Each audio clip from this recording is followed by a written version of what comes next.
I still Google things. If I don't know the answer to something in a meeting, I'm Googling it, right? Like you can't know everything. So a fake it till you make it is kind of a cliched term. But if you're nervous about something or scared about something just because it's new, just put on a face. Like if you act like you know what you're talking about and what you're doing, then people will believe you.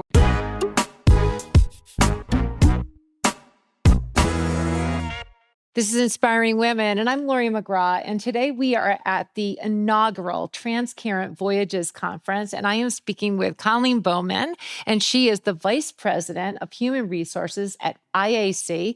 Colleen, thank you for being on Inspiring Women. Thank you for having me, Laurie. So this is, you said that this is sort of like, this is the inaugural conference that we're doing here called Voyages. And this for you is a little bit of an inauguration because like it's your first podcast. It is, yes. So bear with me. This is going to be great. So why don't we start, Colleen, just tell us a little bit about you. Tell us what you do at IAC. Sure. So I sort of have a jack of all trades, I guess one might put it at IAC. We're an interesting kind of company. We are sort of almost a tech holding company, I would say. So we own a lot of different brands, but then we have one sort of internal corporate department or team, I suppose, which is the IAC corporate company. And so my role is to work sort of and partner with all of our different brands to make sure that they are getting the HR and benefit and, TA support that they need basically to run their own organizations. So a large part of my job right now is benefits. The interesting part of, sort of the corporate world is that there aren't many pieces that are shared. All of our different organizations have their own accounting teams, or they have their own, CFO, their own CEO, et cetera.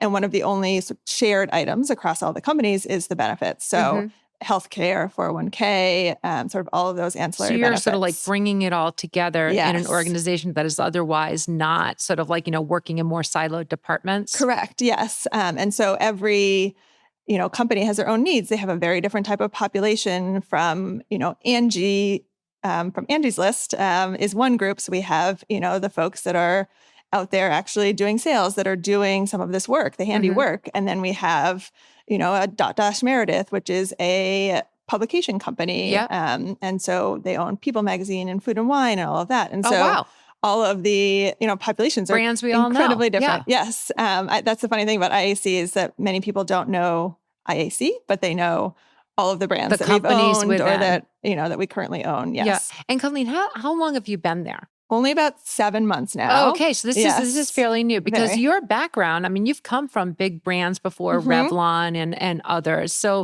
give us a little bit of the trajectory from the, being in human resources. I want to do a little bit go back, but of course. Tell me about the human resources, like why now IAC? Yeah, of course. I started off my career sort of more in the nutrition and corporate wellness space, kind of 15 years ago when corporate wellness was sort of what everybody thought was going to be the big new thing. And all the insurance carriers were hiring, health improvement Isn't people. Isn't it funny? It's like the big new, it's always been an important thing. Of course. Can we just like stop for a second? Yes. But it's, it was sort of this big fad that had come out and I was interested in it. And so I ended up working at Cigna for only about a year and realized that I loved the benefit side. And so I moved on from Cigna to Saks Fifth Avenue and ran some of their wellness programming and then sort of broadened my scope while I was there into some of the other benefits and perks and rewards and all of that. And then from there, I moved into Tiffany & Co., which was probably my sort of it felt like my first real benefits experience, I guess, where I was managing a team and, leading others and sort of being the SME on site, et cetera, which was great. But I realized sort of that I was more interested, or not more interested, but I was also interested in the other parts of HR. And so I was looking for an opportunity that would kind of expose me to those. And so when I moved to Revlon, I actually had this incredible boss who kind of took a chance on me. I wasn't necessarily probably the most qualified person, but him and I really connected and had a lot of the same sort of views and values about what to do, within the total reward space while we were there. And so he, took a chance and hired me, and it worked out I bet it was not that big of a chance. So, Colleen, I want to sort of go back a little bit because you started off in nutrition, and we're at this conference, and it's a conference of leaders. Yep. And so, back before you were on the leadership journey and where you are today, you started out. Aren't you a nutritionist by training? Wasn't that the early days? I'm not a dietitian, but I am. I suppose I could still call myself a nutritionist. So I went to my undergrad at BU. I did. It was one of their sort of first couple of years of dietetics. Their newer program back then, and then I spent a couple of years working for Head Start, which is a federal nonprofit that provides preschool and family resources. Great early stage education for people who need it or young children that need it the most. And so I managed sort of the nutrition programs around the city of Boston and helped support that, which was a really great opportunity. And, I guess to be candid, I was also applying for a dietetics internship for 2 years in a row, and I actually didn't get in. Yes. Wow. Yes. It's very competitive. And also I just, there are a lot of companies who are thanking their lucky stars that didn't happen. As am I. I was doing it because I thought that should be my next step. I was like, I finished undergrad. This is the normal next step. And I just didn't get in. My grades weren't, 100% of everybody else's, I guess. You didn't go through Head Start.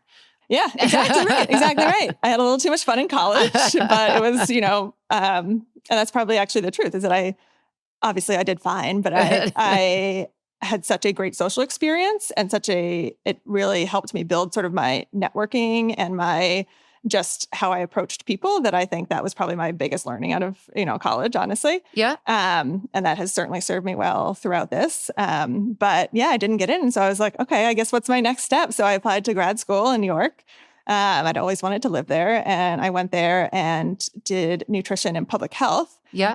Because I realized that as I was going through it and maybe the hospital was not the setting for me. And I was very interested in sort of the analytics and the data of how the work that the nutritionists and all the other healthcare providers do sort of impacts a larger population. Yeah. And so from there, I realized that I could translate that into even working for employer groups or insurance carriers, and looking at that and getting access to that data and sort of helping evolve that conversation as well. Well, now in the, as a leader of HR with that, I would just say non-traditional path in terms of how you found yourself into the space of HR and now benefits and now a leader of IAC. Completely. How does that perspective and background for you, what are the sort of issues that you're facing or thinking about, whether it's at IAC or just HR issues in general, because it's a complex world, only becoming more complex. We spent this morning talking about the forces of AI, responsible AI. We've talked about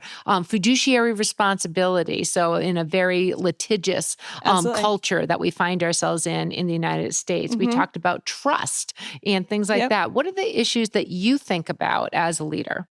Well, I think, and this has been a conversation for years, I think especially since sort of the pandemic heightened things, but sort of what role or what value is placed on an HR in general within an organization. And sort of, do you have the quote unquote seat at the table or not? And so I think that is still sort of a battle that we are probably all fighting. But I do think meaning HR has a seat at the table. Yes. Interesting. Yes. And just, there's a lot of sort of, conversation out there about who should a CHRO or CPO report into, sort of who is sort of the best C-suite sponsor to actually help HR provide value, et cetera. Well, what's the answer? Tell us. It's a tough question.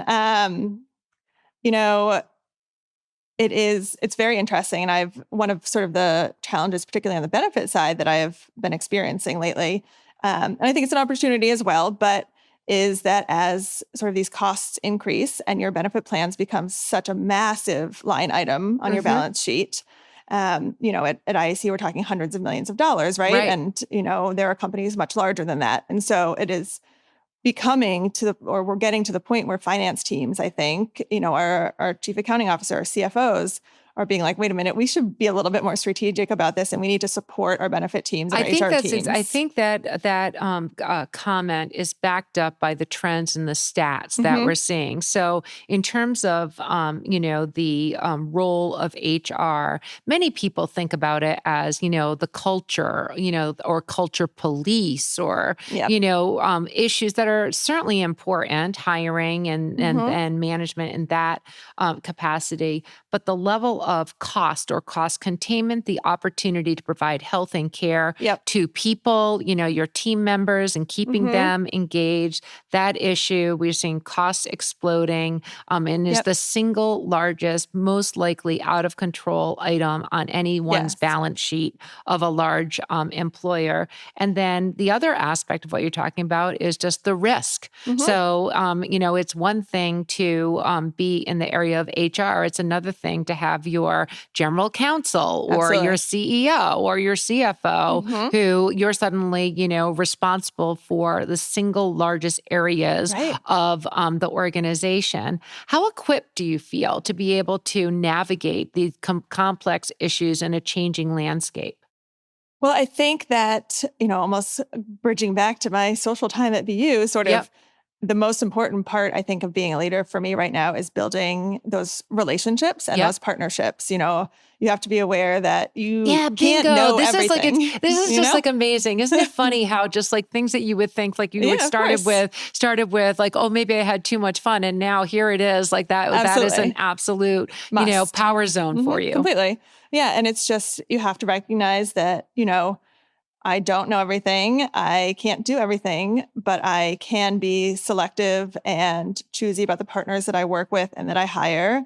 And also that, if I build relationships internally as well, that those people can help support the cases that I'm trying to make. You need to build the trust and give them something, and then they'll give you something back in return. And so, I do feel equipped sort of to handle those conversations in those scenarios because I trust the people that are behind me and that are, supporting me as well, So I think a lot of sort of being equipped is having, the leadership skills as much as having sort of maybe that knowledge or those facts behind you. In terms of being a leader in that leadership journey, at what point during this trajectory from, starting in nutrition and wellness and then having an interest in the area of benefits and HR at a different scale, at what point did leadership become something that you identified with? It's like, hey, I am the leader here. Was that something? Was it at a particular point or was it just a natural evolution? I actually can think back to probably sort of a couple of, leaders or previous leaders of mine that have impacted sort of how I turned out maybe. One was many years ago when I was first getting into the benefits world. I was managing sort of just the wellness programs at this company and had expressed interest in learning more about the administration and sort of the policies and the compliance and all of that. And all of a sudden, sort of that role opened up at the company. And my boss approached me even after we'd had these conversations. And my manager said, you know what, I just don't think that you're ready for that job. So that's why I'm not going to interview you. You agree with that, right? And I was a little taken aback. And I realized, I do think that I am ready. But I was almost in a moment of surprise that I didn't voice that, right? And I'd always thought of myself as someone who, you fake it till you make it. Like you have to assume you can do something, you'll figure it out. You just have to say yes to things. But I realized that I was going to have to be more proactive about doing that. And so sort of that conversation made me realize that, that's not the leader that I want to become. I want to become somebody that boosts up your team rather than just makes sort of negative assumptions and brings them down. And I also realized that like I said, I need to start being more proactive about what I need. And that will help me learn how to do the same for people, that work for me eventually. Yes. And then I did have sort of, like I said, at Revlon, I had a great connection with my manager there and considered him a mentor. He gave me, a lot of opportunities and chances to get involved in things.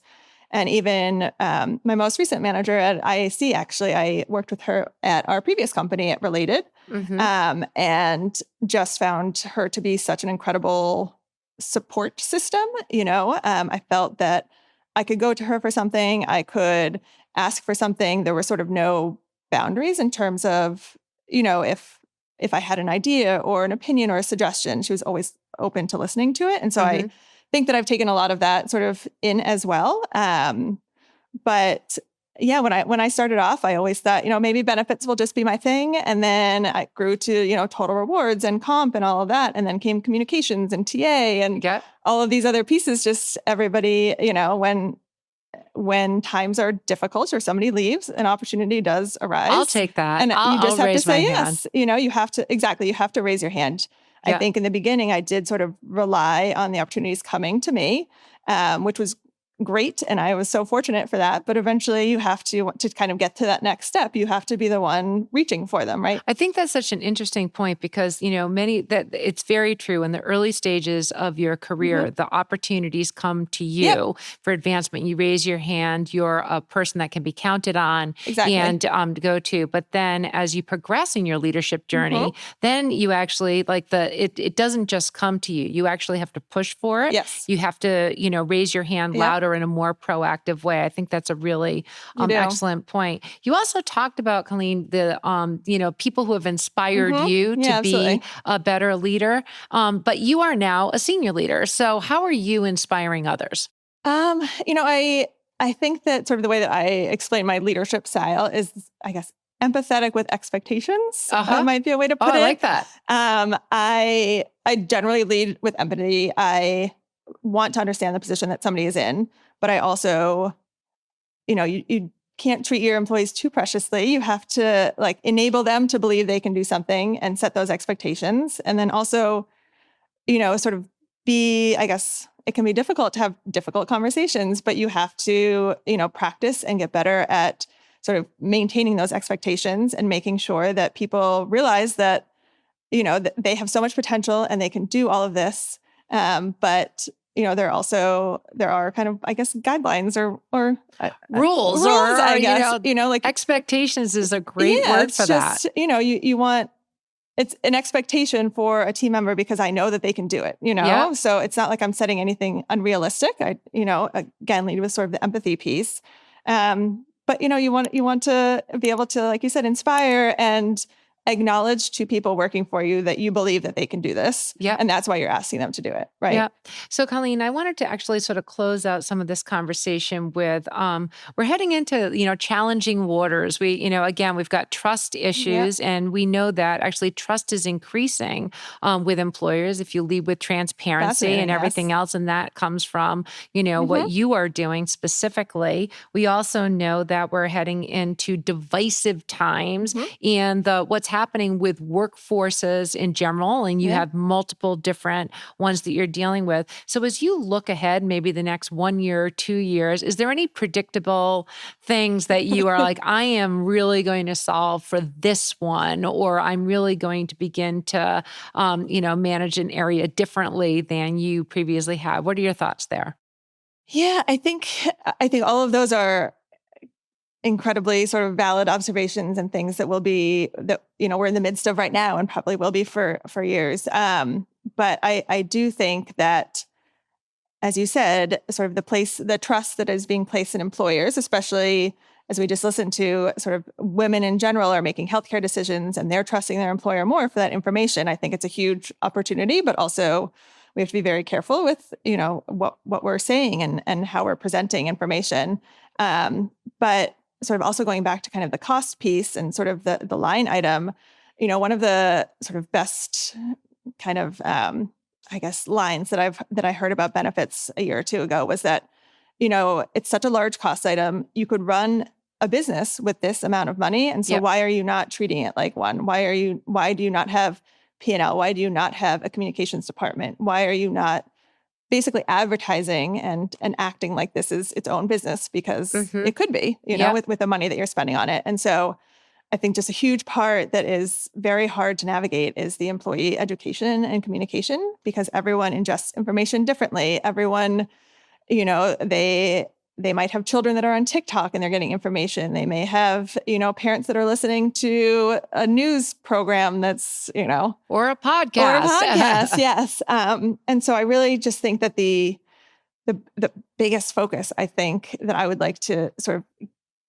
put on sort of our team this year is really, how do we get simple and clear information out to employees so that they start caring about their healthcare and their own health before it's a problem, Yep. right? We need people to understand what their benefits are, what their plans are, what's offered to them, how they can take advantage of all of this before they're in a crisis mode where they're panicking, they're not sure how anything's working because all they can think about is sort of their own health or their family member's health. So how do we get employees or consumers in general to just be thinking about, their healthcare and taking advantage of the dozens of things their employers probably offer? Well, that is such a full circle. So to starting with your focus early on in terms of wellness Yeah, and absolutely. nutrition, and now in terms of understanding that the business of healthcare and what employees actually have to deal with and accessing healthcare, which comes through benefits, giving them the understanding and education of the financial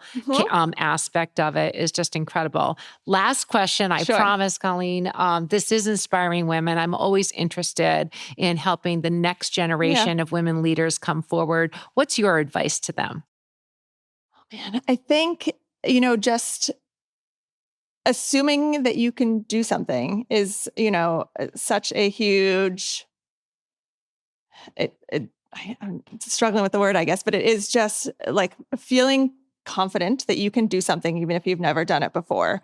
Even if and I've done this my whole life, I still Google things. If I don't know the answer to something in a meeting, I'm Googling it, right? Like you can't know everything.